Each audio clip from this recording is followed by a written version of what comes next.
So I really think I need to develop a course on dealing with criticism for people who work at Lucasfilm. Let's talk about that today.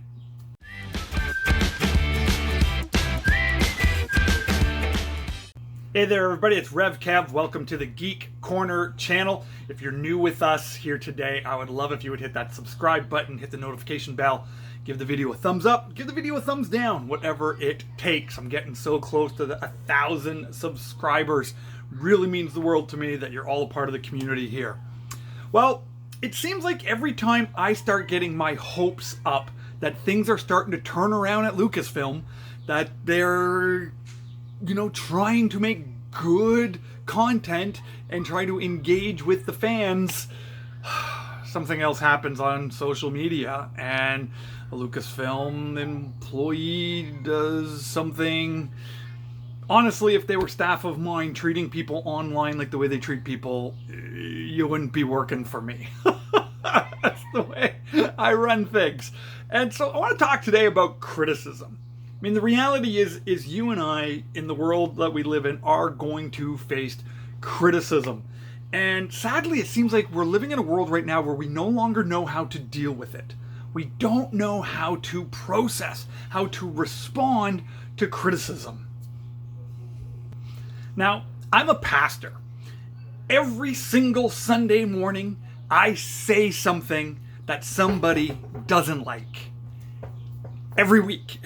That's how it works.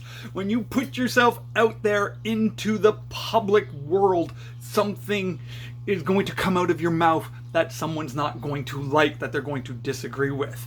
So when I was in seminary, they actually had lectures on how to deal with criticism. Because if you don't learn how to deal with criticism as a pastor, you won't survive.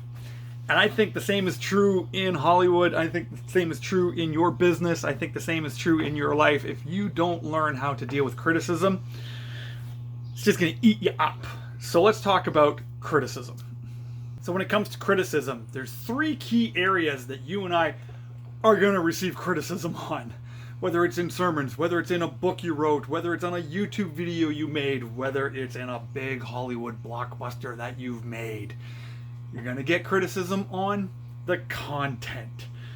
What was actually produced? Did it connect with people? Did they like it? Was the writing bad? Was the video production good? People will give criticism on the content.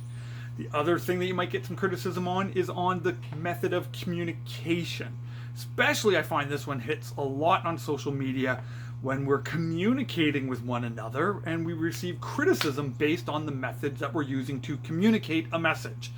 And that can get really messy sometimes because we're trying to communicate and it might not be very clear. We might have stumbled over our words and we didn't get the message out that we wanted to get out as clear as possible.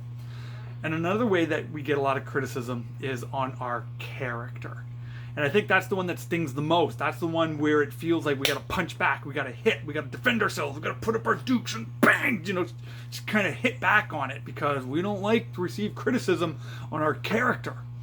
And I think the big problem that we're seeing online with some of these Hollywood people is they're treating content and communication like it's the same as receiving criticism against their character. And it's not the same. You should not be responding the same way. So we got to be very mindful on what is the criticism about, and how we respond to it really reflects greatly based on whether it's content, communication, or character. And then we have to ask ourselves, well, who is this person who is giving me the criticism? And again, how we respond to the criticism should be directly related to who the person is who's giving the criticism. For example, we can kind of highlight 3 different types of people that you will receive criticism from. The first is anonymous. It's anonymous. I don't know this person. I've never met this person. This isn't even their real name. We waste a lot of time engaging with people who are anonymous on social media, trying to change their mind, trying to convince them of our viewpoints, trying to defend ourselves. It's anonymous. years ago, I stopped responding to anonymous criticism because even if there's truth to it, there's no way to engage in the process. And so, man, Lucasfilm employees, you don't know who these people are. They have fake usernames. Let it go. Why do you care? Okay? It's anonymous. Move on. Go make a good Star Wars movie instead. Okay. Second type of person that you're going to receive criticism from is from an antagonist. This is an enemy. This is someone who doesn't like you, and no matter what you do, they will always be critical of it. That's the person who shows up on your YouTube channel, and no matter how great the content is, it's always a big thumbs down on your video. You're never going to please the antagonist. Now, that doesn't mean you shouldn't listen to them or maybe read the criticism, because you might actually learn from your antagonist. You may not have to respond, you might not have to engage them, but you could still learn and you could still improve yourself, even from someone who keeps giving you a thumbs down on every single video you make. And then the last person that you will get criticism from is from an ally.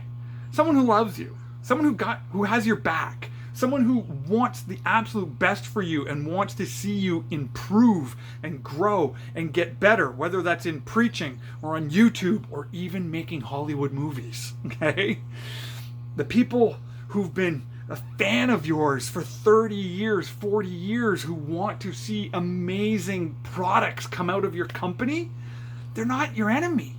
They have your back. They're your allies. Listen to them. Engage with them. Stop blocking them. It's so simple, but yet we're so confused. We've forgotten how to receive and deal properly with criticism.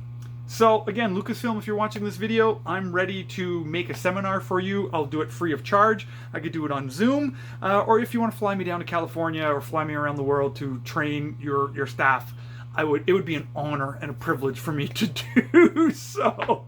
So I'd love to know what you think about this video. Man, put your comments in the comment section below. And as always, I so appreciate each and every one of you who stopped by the Geek Corner here. And until the next video, God bless you, and we'll talk to you soon. Take care.